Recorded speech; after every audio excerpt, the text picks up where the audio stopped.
Hello and welcome back to Gotham for another Batman Miniatures game 3rd edition game report. I'm Shield War 100 and this time we are focusing on a confrontation between a League of Assassins crew led by Ra's al Ghul and an organised crime crew led by Lex Luthor, making it rather a Lexcorp crew instead. I'm using the Organised Crime custom cards that I produced myself until Night Models releases theirs, using this to further refine them a little bit. Probably be feeling a bit more confident to start making changes to them in the light of anything that comes up today. Yes, and please see the description below for a one-off offer from the Top Hatted Hamster web store, in which you could get 10% off your first or next purchase. I'm not affiliated with them, but they kindly offered to make this available and I put it up on my videos, so there you go. Okay, let's have a look at the crews and see who's fighting today. The Lexcorp crew remains unchanged since their very narrow defeat at the hands of Batman a couple of reports ago. Advise you to check that one out. It was good fun and that's why these guys are coming out again. I wanted to use them against a crew that played very differently to the one I fielded against them before. As you can see, I mean, it's Lex Luthor and all of his principal power armoured henchmen there. The heavy trooper is equipped with an awful lot of equipment, which I went into last time and will probably come into play again in this battle report, so I won't bore you with the details there. Catwoman in the back is to provide a much needed bit of mobility and just general nuisance factor, and poor Troysins in the foreground is scratching his head as to why he only gets a baseball bat when everyone else gets power armor. Right, okay, I'll move on to the League of Assassins now. And stepping up for the League of Assassins this time, again we have Ra's al Ghul, the main man himself. Love that model, that's why he keeps coming out, and he's really powerful as well. Joining him today in a likewise from the first time I brought this crew out is Ubu, his bodyguard, to his direct left, and one of the assassins who joined us then as well. Otherwise it's all new appearances. We have Lady Shiva, his free agent, it's his psychic, sorry for today. She's really powerful as hitting things and not much else. She's interestingly brings some much needed stun damage to the to the gang, because most of the other weapons do blood, allowing your opponents to effort away to their heart's content without really suffering much consequence. But yeah, she really puts them in paid to that. She can just about knock out any model she wants to. She's really good, but again, not as good at much else. doesn't do much sneaking or anything like that. She just beats people up. Great though, good fun, and an awesome model. Sorry, back to the main event. We've got two of the League acolytes joining us today, as well as extra henchmen, the two with close combat weapons. I didn't think the guys with bows would be much use against power armor. Just a hunch. Right, moving on to deployment. Right, I drew the chance encounter deployment method. If I just show you the card and let the text realise itself on the screen a little bit, you'll see basically it boils down to an 8-inch deployment zone across two board edges facing off against each other. A little bit of variation in the text, as you can see, but it basically boiled down to the following deployment. I'll start with the Lexcorp crew since they're the closest to me. As you can see, there's Lex Luthor himself in the center of the deployment zone. He's being able to use his large inspiration, 16-inch inspiration bubble to good effect there, and we'll see if it has a better chance to take effect in this game than it did in his first game, where Batman snuck up on him and clobbered him first turn. Also, we have Catwoman on the far left here, sneaky. You've got Power Armor Trooper here. I think it's Power Armor Trooper 1. This guy has a grapple gun and a backpack, so he can escalate to upper levels and also jet around a bit quicker. And you've got the remaining two standard Power Armor Troopers much closer to Lex in the middle here. Electric Blade guy and the guy with the hand cannon on his wrist. Around the corner in the sheltering and cowering, maybe we say. He's got Troy Sins there, wondering how on earth he's managed to get himself into this mess. And finally, in the shade of the capital metro station, we have the heavy power armor trooper there in a good vantage point to lay down covering fire as the game goes on. Okay, I'll move around the table now to show the League of Assassins and how they set up. We have Ra's al Ghul as leader of the crew in the middle, facing off straight down the road there. Next to him is his faithful bodyguard Ubu. The League Acolyte number 2, I think he is, yes, with the knives just there. He has a grapple gun as well from purchasable war gear, and will be able to move a lot quicker than his far back deployment suggests, we hope. Lady Shiva, the sidekick, she is positioned a bit further forwards and actually has stealth, so she'll be able to avoid incoming fire a little bit better, one hopes, than I actually first realised. So as the game goes on, and ready to deal out some punishment there. This assassin has scout and so is able to move forwards into cover of the bus stop, still in inspiration range from Ra's al Ghul though. So yeah, he's snuck forwards. We'll see if it helps him as the game goes on. And finally, using the hidden deployment rule, we have the League Acolyte number 1, as he is, yes. He is he's able to set up anywhere on the board which is out of sight. He has the hidden rule because he purchased trained in the shadows as purchasable war gear. He also has a venom dose, so he'll be roided up and ready to go early doors maybe to get something out of this sneak attack of his.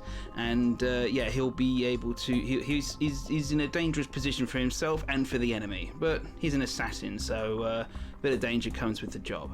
Right, let's move on to turn 1 and take the lead phase, see who'll be activating first and whatnot, any early doors cards, etc, etc. The take the lead phase and raise the plan phases of turn 1 have both been completed now. I can show you that the Lexcorp crew has played Die Hard as an objective card, shall I say, from their hand. They played it on the Lexcorp heavy trooper over there. Basically, he has to stay alive for the turn, and if so, that will score 2 victory points for Lexcorp. No cards played by the League of Assassins. The initiative roll was made, and if Lexcorp is in blue, I can show you that it was a pretty decisive win at the beginning there for the Lexcorp crew, so they will have the initiative for this turn. And moving on to raise the plan and audacity counters, I'll just show you the League of Assassins first.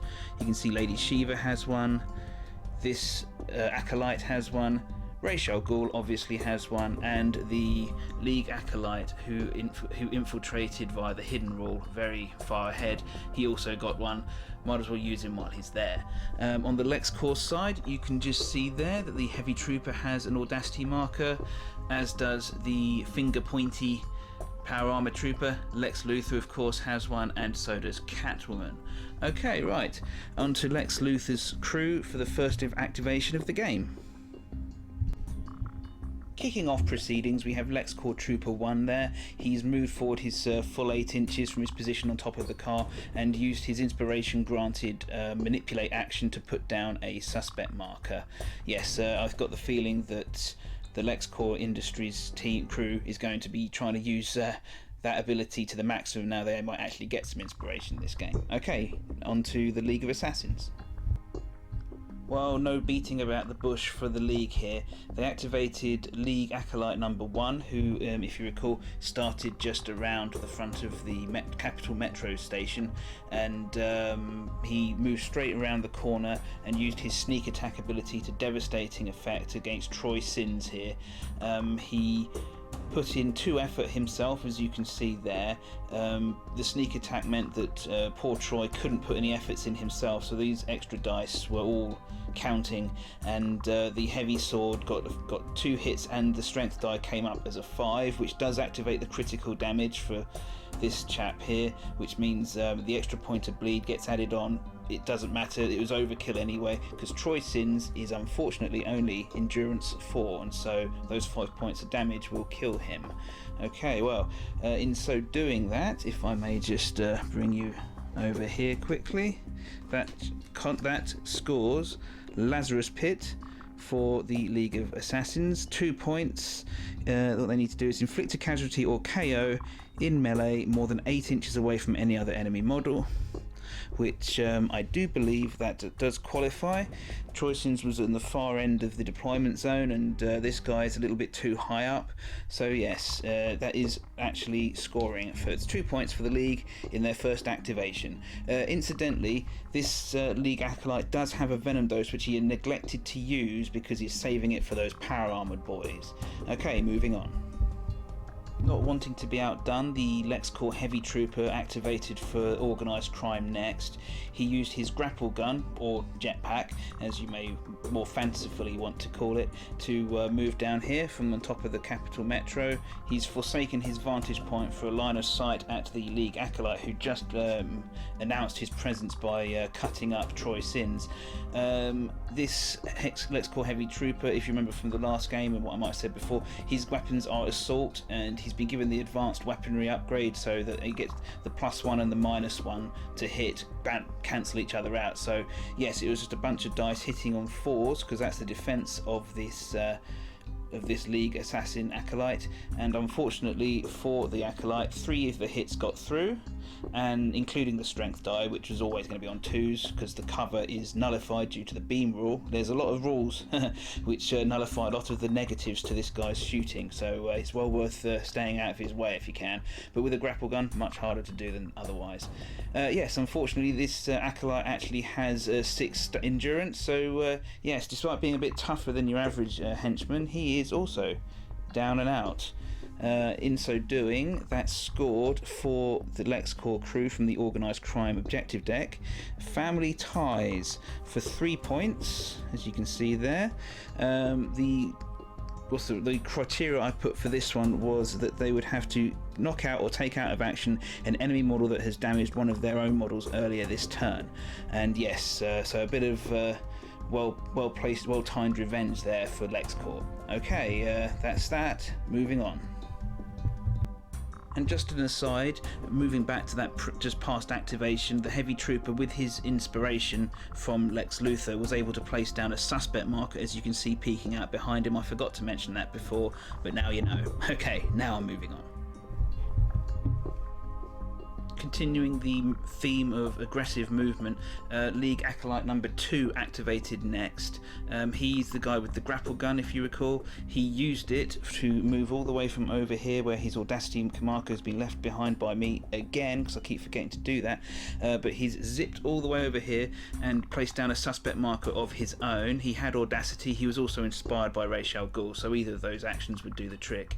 This was placed down right near the one that the Heavy Trooper just played, and so he used that to execute under their noses from the League of Assassins objective card hand. Simple enough. For 2 points, all you need to do is place a suspect marker within 4 inches of an enemy suspect marker. So yes, right under Lexcorp's noses, they've got operatives waiting to emerge from the shadows, or something like that, imagine. Okay, that's another 2 points. So both sides are busy as scoring at the moment. Lexcorp Trooper 2 activated. He was the guy standing on top of the hostess truck van thing. What he did was he had Audacity. He used the special action from that to use the Follow Me trait to give the other power armored trooper yet to activate a +4 movement token to be used this turn when he finally does get around to doing things. And then he moved forward himself, just hopped down off the truck and put down a suspect marker. Okay, back to the League. Right, on the League side, the Assassin, I believe it's Assassin number 4 from the cards, activated next. He doesn't have Audacity, but he was inspired by Ghul, which enabled him to use his move action to hop on top of the bus shelter and pop down a suspect marker. He would look pretty exposed in many other games, but he is far enough away from any of the lamppost light sources on the board to count still as being in darkness, so someone has to get within 12 inches to be able to shoot at him. So he's got that at least. Okay, moving on. Lexcorp Trooper 3 activated, and he had the +4 movement counter from the Follow Me trait from earlier that his friend bestowed upon him. So he was able to march all the way from back here, straight up the stairs, and stomp forwards into a commanding position on top the little plinth there.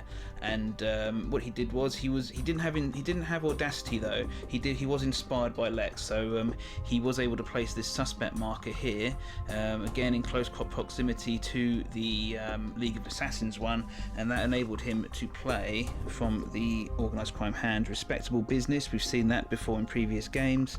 2 points.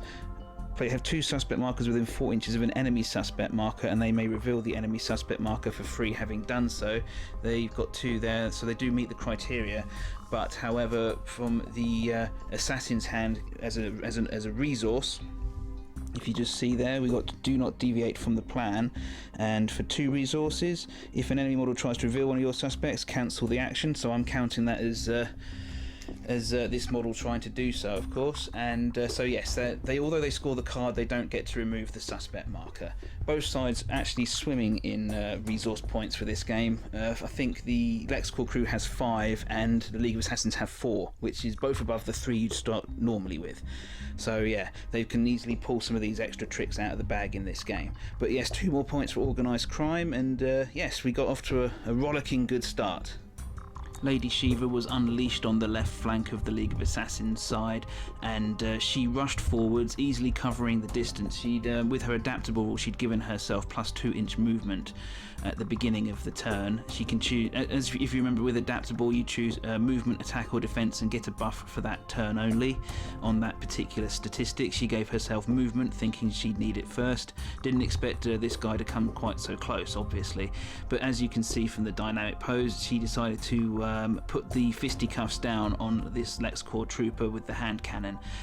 It was not actually as cut and dry as you might think, because she's arrogant and he's wearing armor. She was actually losing 3 of her attack dice altogether from her pool, leaving her with just 1 attack dice and the strength die. She actually had to put the 2 effort in to get anything back at all.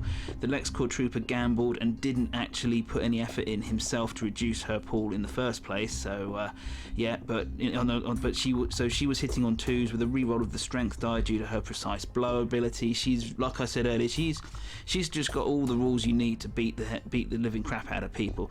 And unfortunately for Lexcorp trooper, he didn't block any of the hits that came his way. Despite only needing 4s, he didn't get any of them. He had 2 dice he had defense dice to block them with, and he failed every one. And yes, unfortunately he took 8 stun damage, which was more than sufficient to knock him out. So there we go. Didn't tie into any cards on the League of Assassins side, so it was just there for spite. But it does actually take this hand cannon out of the game for a little while at least, which is really, really useful. Catwoman snuck out of the shadows for the Organised Crime deck, and she moved forwards out of her deployment zone and placed a suspect marker down, which she then used her backpack to reveal immediately, because she gets the free reveal activation with that rule, which enables her to immediately play valuable commodities, the much seen card, which can be in the generic deck, so anyone can take it, which is really good. For 3 points, she gets a loot counter there, which I'll put on her character card in a moment. If this counter is still in the possession of the Lexcorp or Organised Crime crew by the end of the game, that will be 3 victory points for them. The interesting thing about Lex Luthor being a Lord of Business on his character card is that he gets to put down another loot counter in case this first one accidentally goes missing, and it's in base contact with this suspect marker here. Can be picked up by either side, but it's right next to that other trooper there. So right, that concludes the Lexcorp activation for now. Over to the League of Assassins. Ubu, Raish's trusty bodyguard, moved up next and activated. He didn't have audacity, but he was easily within the inspire radius of Raish there, so he moved forward and placed down a suspect marker just there. Okay, nice and simple and straightforward. No cards played to relate to that. finally for Lexcorp, Lex himself decided to activate, and he moved up just a little bit from his starting position. He then used his goad ability to good effect upon the assassin here, who was just about within 8 inches range. What that does was, it was an opposed willpower roll, which Lex managed to succeed with against the assassin's willpower, and it forces him to move 4 inches. He just hopped down off of the bus shelter, no damage done, so it was legal, I believe, and but nonetheless into the clobbering range of this trooper next turn, perhaps. Either way, he's not as easy to get at, he's much easier to get at, should I say, sorry, than he was when he was perched up there. Okay, and he's also within 4 inches, I believe, of that light source, so he's illuminated too. Having done that and finished his movement, Lex decided he would use a resource point to play "They'll Never Pin This on Me" as a resource, which enables, it basically gives him a +4 move counter for the next time he moves, so that'll be for next turn, presuming he wants to move next turn. Okay, over to Ra's al Ghul for the last activation of the turn. And yes, as I said, Ra's activated to finish off the turn. He did have audacity, but he doesn't really have the movement to get into hitting range of anyone, of course. But what he did do was to move forwards and place this suspect marker here, which satisfies the conditions for "We Cannot Be Defeated" to be played. It does score at the end of the turn, but he's the last model to activate, so it will score. Have at least 3 friendly suspects in play within 6 inches of each other, and as you can see, there's that nice little triangle there, and so yes, those will stay on the board and score those 2 points at the end, but I'll confirm that in just a minute when I go to the cleanup phase. Okay, cleanup all done now. One of Lady Shiva's 2 stun markers came off automatically. Sadly, as you can see, the Lexcorp trooper she just knocked out remained so, despite being cybernetic and being able to reroll. His willpower is only 5 to start with, so the odds were a little bit against him, I feel. Scoring cards, there were none played from either side's hand to score in the end phase. Die Hard, however, scores for organised crime because the Lexcorp trooper is still very much alive and kicking, and as I just said, We Cannot Be Defeated, which was just played by Ra's at the very end, scores for 2 points for the League of Assassins. So yes, both sides off to a scoring start and a killing start. We'll see how this develops in turn 2. The raise the plan and take the lead phases are now complete for turn number 2, and I can say that the initiative rolls for both sides came up 6s, both sides having a mastermind on in their crew as well, added +1 on each, so it's still a tie even after that. And so in these circumstances, the initiative passes to whoever didn't have it before, and so therefore the League of Assassins and Ra's al Ghul have initiative for this turn. In terms of cards, the League actually played From the Shadows for 2 points. We've seen this card plenty of times before. They're nominating Lexcorp Trooper number 2 there with the electric blade by the police car, as it has to be the first model that the League takes out of action this turn in order for them to score this. So for 2 points, that's on the table. They'll score it at the end if they succeed. No cards played for organised crime. In terms of audacity for the raise the plan phase, the Lexcorp heavy trooper has it, as does the League, the Lexcorp trooper, sorry, marked for death just now. The other Lexcorp trooper has it by the dumpster, you can see, and Catwoman over there has it too. I have broken my golden rule and not given one to the leader of the crew this time. I'm thinking it needs to be given to people who can actually do a little bit more movement and hitting this turn. We'll see if I come to remember why I made my rule earlier, before now. Okay, and on the League side, you'll see that Ubu has an audacity marker there, as does Ra's. He's the leader and he does get one, but he's a much more capable leader, so you'll see if that makes all the difference. Lady Shiva has an audacity marker, as does this League acolyte down here. Okay, right, on to activation, and as I said before, it's the League to go first. Wasting no time, Ra's al Ghul took the first activation straight away, and he moved straight into that Lexcorp trooper, who the from the Shadows card had marked for certain death earlier, and he surely did that. He actually attacked, just like Lady Shiva earlier, he lost a bucket of dice from his very, very considerable pool of attack dice and the strength die because of the medium armour of the trooper, and also his own arrogance, which reduces his attack pool against models which are actually cheaper in points cost than he is. But nonetheless, he activated his deadly strike, and he duly got a 6 on the strength die, which is enough to instant kill the model that he's attacking, regardless of whether or not they're wearing power armor or whatever, really. So yeah, that's despite the fact that he did 4 blood damage when he needed 5. That is indeed a death, and that does fulfill the criteria of the From the Shadows card. So in the cleanup phase later on, I'll confirm that for you. The Lexcorp Heavy Trooper started things off for the Lexcorp crew after Ra's al Ghul's brutal dismemberment of one of their own. He stayed put, and he opened fire on Lady Shiva, who was just in front of him. Lady Shiva had, in anticipation of the coming barrage, decided to use her adaptable skill to add 1 to her already reasonable defense of 4 to increase it to a pretty Batman level defense value of 5, which meant that the heavy trooper, with his accurate advanced weaponry, was only hitting on 4s with his dice and 2s for the strength die.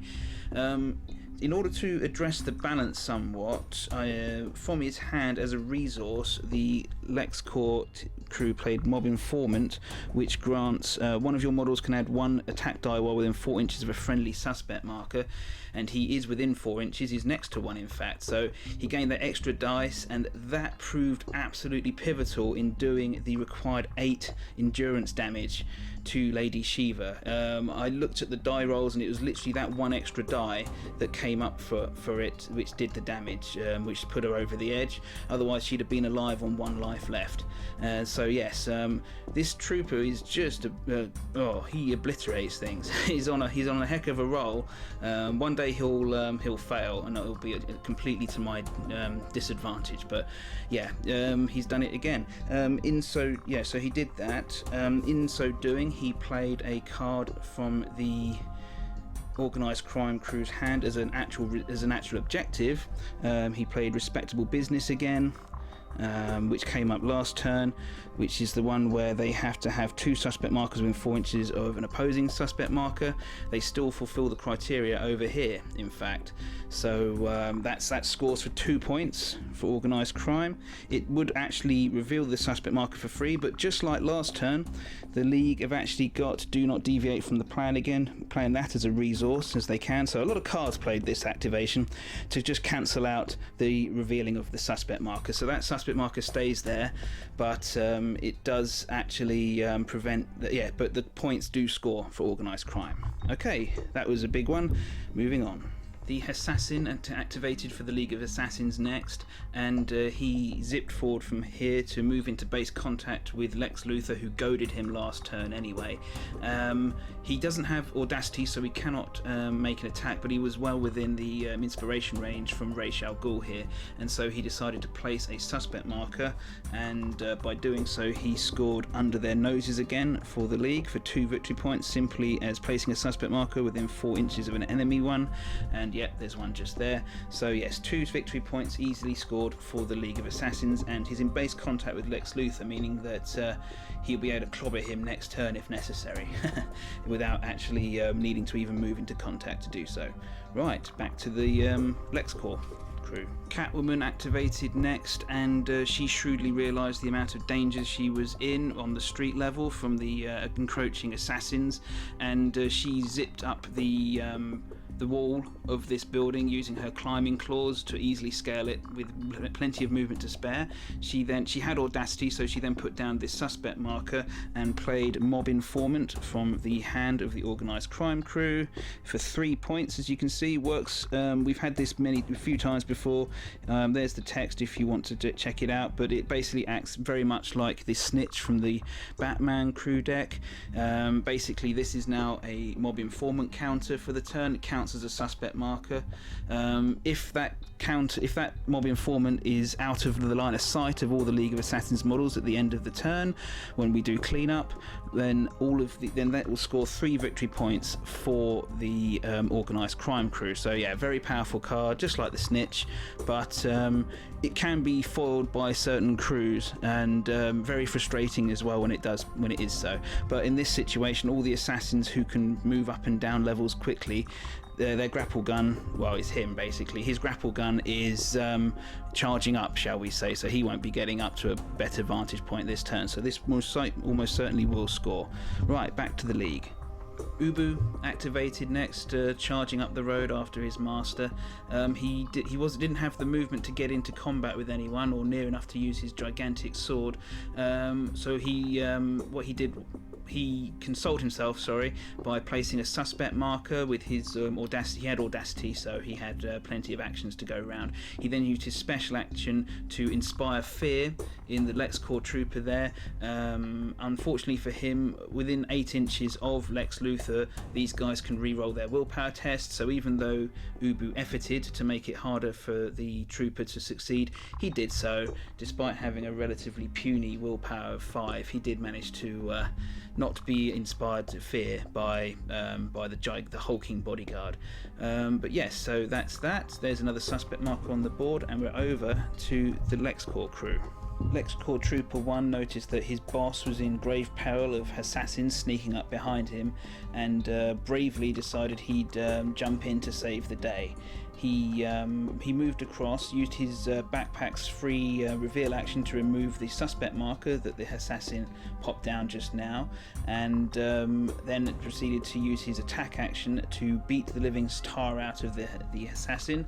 He's got reinforced gloves, as is his standard with the power armor. He's also got close combat master due to his training, no doubt, as to why he got given the power armor suit in the first place. So he was hitting on 3s with rerolls and stuff like that. So the assassin, despite blocking a couple of the hits, couldn't stop them all. Both sides used their maximum efforts to both reduce and improve the dice pool coming the assassin's way. But in the end, as you can see, 7 stun damage knocks out the assassin. In doing that, the organised crime crew played dirty job for a simple 1 point, just because they made an enemy model KO there. So yeah, that scores another 1 point for organised crime, and we move back to the League of Assassins.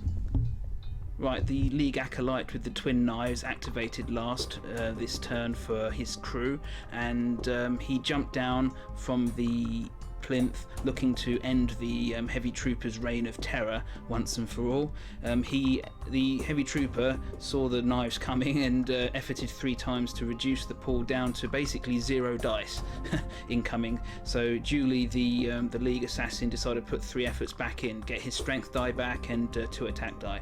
When all was said and done, these knives only do 1 blood each, but they do have combo, so every 2 hits they count as a third, etc. And the strength die has bleed on it because I gave him an ancient weapon from purchasable war gear. So at the end of the day, as you can see, 3 blood damage got through, so that League trooper is now flagging a bit. He's halfway towards being killed, and yes, over to Lexcorp's final activation with Lex himself, I think. Shrewdly realising that his position was getting overwhelmed by men wielding large swords and all sharp pointy things coming towards him, Lex activated, and he didn't have audacity, so he just used his movement action to get out of dodge, shall we say. He had the +4 movement counter from last turn. He then played another "they'll never pin this on me" from the deck as a resource to give himself another movement counter of +4 move, meaning he had enough movement to jet all the way from over there down to here. So maybe employing some sort of personal teleportation device or something is more Lex's style than just legging it faster than anything else on the board. But yeah, that's where he's ended up, so he's a little bit safer in case Ghul decides to add his scalp, not that there's much on it, to his trophy rack. And yeah, in terms of objective cards, respectable business came out again for the Lexcorp crew. The one where needing to have 2 suspect markers within 4 inches of an enemy one. Again, this criteria is still met over here, and yes, there's so that's another 2 points in the bag for Lexcorp, and this time there is nothing to stop that suspect marker being picked up for the league. So there it is, gone. The clean-up phase for turn 2 was quite quick and straightforward. No one managed to get up from being knocked out, neither the assassin or the Lexcorp trooper. The mob informant up there by Catwoman certainly does score, and as we saw earlier, from the shadows, played right at the beginning of the turn, was borne out as Raish cut apart the marked for death trooper. So that's 2 points for the league and 3 points for Lexcorp. Okay, no other cards played from the hand, and we'll be moving into turn 3. Turn 3 commences, and the take the lead and raise the plan phases have both been completed. In terms of cards, From the Shadows came out of the League of Assassins hand again. This one. Remember that one? They have now marked the Lexcorp Heavy Trooper to be among the dearly departed first from their crew, from their crew's efforts, sorry, and no cards played by Lexcorp in the first phase. The initiative rolls came up as a 6-4 in favour of the League of Assassins, so they will be going first. In terms of audacity, it was nice and simple. Every model that still isn't conscious has one, so Ubu, Raish, and that acolyte over there for the League, and Catwoman, Lex, the Power Armoured Trooper 1, and the Heavy Trooper while he's still around for Lexcorp. That's it, and we'll move on to activations. As I said, League of Assassins to go first. Well, continuing on the fisticuffs from last turn, the League Assassin Acolyte decided he'd take the reins for the first activation. He attacked the Heavy Trooper again. Both sides were now flagging a little bit from before, and they could only effort twice each, but they both did so to improve their chances respectively each way. However, the fate was always to be that was another 4 points of blood damage all said and done. The assassin's strength die came up as a 6, and so he's doing the point of damage and bleed 1 with the ancient weapon, so it's all damage coming the trooper's way. And yes, that was sufficient to be enough to more than finish off the Heavy Trooper, so he's off the board, thus fulfilling the criteria for the From the Shadows card from earlier. That'll be 2 points in the bag.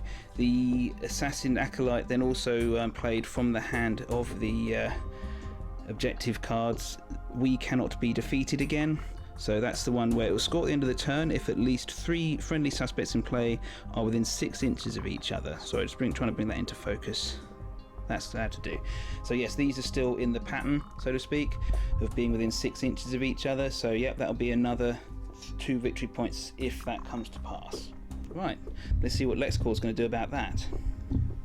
Lexcorp Trooper 1 went next. He was facing down Raish after beating the assassin unconscious, so he decided he was going to engage his grapple claw and move over to exact some more revenge on this League Acolyte over here. Initiating the combat, he put 1 point of effort in, which I haven't shown over there, but trust me, it's on his stat card now for 1 stun damage against him. But yes, it was sufficient after all the hits were done. Don't forget he rerolls misses, and he had a decent strength roll as well. He did 6 points of stun damage to the assassin, which does more than knock him out. Yes, indeed. With that, the Lexcorp crew managed to play They'll Never Pin This on Me as an objective card, sorry. I don't think we've scored one of these before, so for 2 points all they have to do is take an enemy model out of action whilst your boss is at least 12 inches away from any enemy models. And yes, Lex zipped over here at the end of the last turn. He's way more than 12 inches away from all the enemy models, all the league models, so yes, they'll never be able to pin that on him indeed. So 2 points there for the Lexcorp. Over to Ubu again, I like saying that, and he had audacity. He had no one to thump though, so he moved forward around to be in base contact with this organised crime suspect marker, and he played a suspect marker of his own, thus scoring under their noses. Nice and simple, 2 points. Placed a suspect marker within 4 inches of an enemy one, well, very within 4 inches. He then decided he would use his additional manipulate action from being inspired by Raish to remove this reveal, should I say, this organised crime suspect marker as well afterwards, thus completing his activation. Catwoman continued the turn for Lexcorp. She originally was up on top of the building, and up there she decided she would use her backpack to remove the suspect marker up here, then play another one, which is a bit cheesy, but it's something that she's there for. It's what she's brought into the crew in order to do, really, this sort of suspect marker manipulation. So she placed another suspect marker where the other one had just been, and that was also a mob informant, much as last turn. So 3 points if that marker is still out of line of sight come the end of the turn, which it will be because there's no assassins models left which can actually get up there or into sight of it. That will score 3 turns for Lexcorp. Okay, and then using her movement, she jumped down to the ground. She can just climb down, and then she can climb down enough so she won't be damaged, then just let herself go, and then moved across here. She's acrobatic and plenty of movement to do that. So that concluded her turn. Don't forget, she is still holding the loot all the way back from turn 1. Ghul activated next, and he decided he would move back to be another direct threat to Lex Luthor here. He didn't have looked at the cards in his hand, didn't have anything he could do to really score anything, so figured that being a threat to the enemy boss would be the next best thing he could do, especially if his party piece own character card comes out in the objective hand later on. Yes, that concludes his turn. He couldn't put down a suspect marker either because there are others in proximity. He's actually standing on one now, just peeking out under his base. And to finish off the turn's activations, Lex Luthor activated. He first of all moved over to this League of Assassins suspect marker and attempted to reveal it. However, the League of Assassins played yet again from their hand as a resource. Do not deviate from the plan for 2 resource points, just preventing the card from being the suspect marker from being picked up. So yeah, that happened again. I think that's 3 turns in a row or something that's happened now. Anyway, after that, just for spite, Lex decided he would goad Ghul, and successfully managed to do so with an opposed willpower check against the Master of the League of Assassins, coming up double 6, which is pretty good. And yes, he just forced the Ghul model to move away there another 4 inches. I don't know if it's going to do any good in the long run, but hey, every little bit counts sometimes. Right, that concludes the turn's activations for turn 3. We'll move on to cleanup. Well, the cleanup phase is now complete. Again, no models managed to recover from being knocked out, so that's the Assassin, the League Acolyte over there, and the Lexcorp Armoured Trooper who got knocked out by Lady Shiva. So it seems like a long time ago to me. And yes, they're all going to be out for the remainder of the game now, because it's turn 4 next. In terms of cards scoring, the Mob Informant up there again will score for 3 points for organised crime, no problem with that. The From the Shadows card once again scores for the League of Assassins because they correctly nominated and which model would be first that they take out. We Cannot Be Defeated still scores by dint of the fact that they managed to prevent Lex Luthor from picking up that suspect marker. So that little triangle of 3 suspect markers is still going, and of course, and actually finally from the hand of the League of Assassins, Eradicate the Order was able to come out, which they can only play in the 4th phase of the turn, where they have more suspects than their opponent in play. It hasn't been the case up till now, frustratingly for them, but it's a massive 3 victory points now, and yes, food very much for thought for organised crime. That was a really highly scoring turn for the League. Right, on to the last turn. Let's see who can get their last activations and cards and points on the board. Okay, the final turns Raise the Plan and Take the Lead phases are both complete now.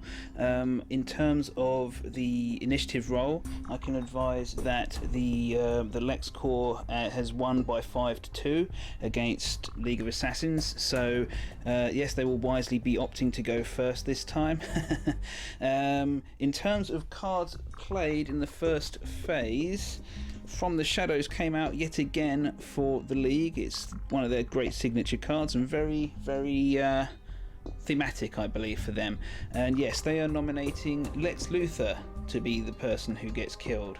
which is fun for him. I'm sure he's well happy to see that, as Ra's al Ghul looks at him across the way. It's pretty much the best model they could pick, because it was either the power armor trooper, who's either in the corner here, or Catwoman, who is incredibly hard to pin down and fight against anyway. So yeah, probably probably easiest target as well.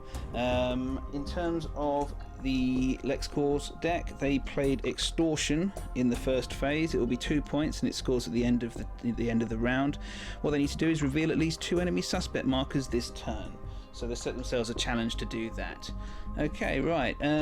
Moving on to the Raise the Plan phase. As I said, every model left on the board has got Audacity again. So Lex there, Catwoman, and Power Armor Trooper 1, and Ra's al Ghul and Ubu for the League. And that's it. Let's move on to the last few activations. Having been marked for death, Lex Luthor wisely decided to activate first. He was standing over here, if you recall. He first of all revealed the suspect marker he was still in base contact with after last turn. This time there was nothing that the League could do to stop him. They did not have the card again that would prevent that from happening. In doing so, he played Confusion from his hand. For 2 victory points, he just needs to reveal an enemy suspect marker within 8 inches of their deployment zone, which he is actually standing in at the moment, so that certainly qualifies. He then decided he'd run away, like a brave man would. Well, against Ra's al Ghul, I'd run away. Not very fast, probably, but I'd run away. So, let's see if he can be tracked down. Ra's al Ghul activated next, of course, on the hunt. He moved towards Lex Luthor, and then he actually managed to play from Lord of the Pits from his hand, which is his own specific character-based objective card. What it does is it means that if he's within 8 inches of Lex Luthor, which he is, he wasn't actually in normal movement distance. Lex had managed to retreat far enough to get away, but this card allows him to make an extra bonus move of 8 inches, more than enough to get him in this situation. Both sides then perform a simultaneous melee attack against the other, and it basically came down to whether or not Ra's could kill Lex in 1 round of combat or not. The dice were rolled. Both sides efforted to the maximum, as you can see there, and yeah, Ra's actually hit with every single die, but Lex, having used his adaptable ability to pump his defense in the Raise the Plan phase, I didn't mention that earlier. It did come up though, so I'm mentioning it now. He then got 4 dice to block with, needing 5s to do so, and I'll just show you his dice roll in the blue there.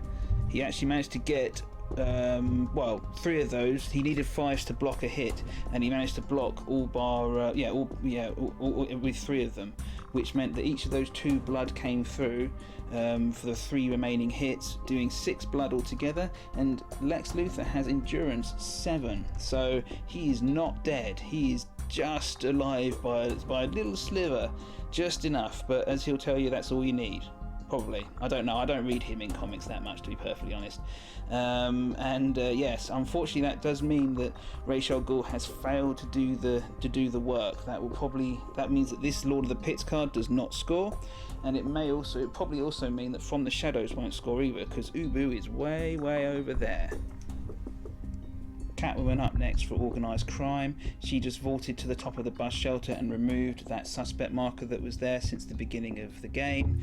In doing that, she confirmed that Extortion would indeed score for the Organised Crime crew, as this is the one that they played at the beginning of the turn, which just meant that they had to remove 2 suspect markers, reveal 2 suspect markers, should I say, and they've just done that, so that has confirmed those points for them. Ubu activated the penultimate activation for the game, actually. He had really nothing much to do. He could have gone and tried to clobber Catwoman potentially, but even if he killed her in one go, which is unlikely, he wouldn't have actually been able to score anything. He just moved over here and put down a suspect marker to ensure that the League topped up its numbers for the end phase. Right, on to the last activation of the game. Well, it's a big day for Lexcorp Trooper 1. He moved around the corner after beating the paste out of this League Acolyte last turn. He moved around here, as I said, and he had Audacity, so he could place a suspect marker, and so doing, he's going to play Insurance Due from the Organised Crime hand. This is one of my own customised cards.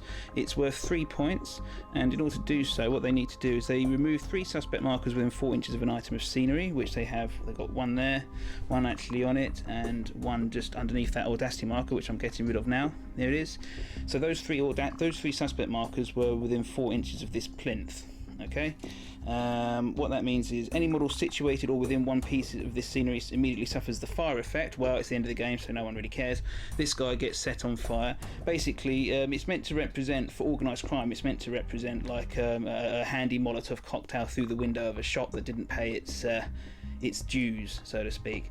But in this, it's basically remove 3 suspect markers in the proximity of a single object of scenery, such as this plinth, and it gives you 3 victory points straight away. So that's what they're doing, and that's what they get. I'll just pick up those suspect markers, and that actually finishes the game. We'll go to the count and see who scores. Actually, no. First of all, before I do that, I will quickly go. Instead of doing the cleanup phase, I'll just go through which cards actually score, which were played earlier in the turn. The From the Shadows does not score this turn, one of the rare times it hasn't scored, in fact, across my use of it overall in terms of all the games I've played. However, Extortion does score for Organised Crime, because they did, like I say, manage to get rid of 2 suspect markers last turn. And actually, I do believe, in the cleanup phase, Eradicate the Order would have come out again for the League of Assassins for 3 more victory points, because they have way more suspect markers on the board now than Organised Crime would have done. Don't forget, Organised Crime just got rid of 3 of theirs over there. So yes, that's a late burst of points scored for both sides actually. Now I'll move on to the cleanup and see who's won. Right, so for the final count, I'll start with the Organised Crime deck, because that was the first to hand. The valuable commodities did definitely score, as you can see there, because Catwoman was left alive, even if she had died at the very end. I remember, I do say there was no point Uber attacking her, but the Lexcorp trooper had picked up the other loot marker anyway, so that did definitely score for 3. So 3, 6, 7, 8, 10, 11, 13, 16, 18, 21, 23, 24, 26. Wow, that's a hefty score.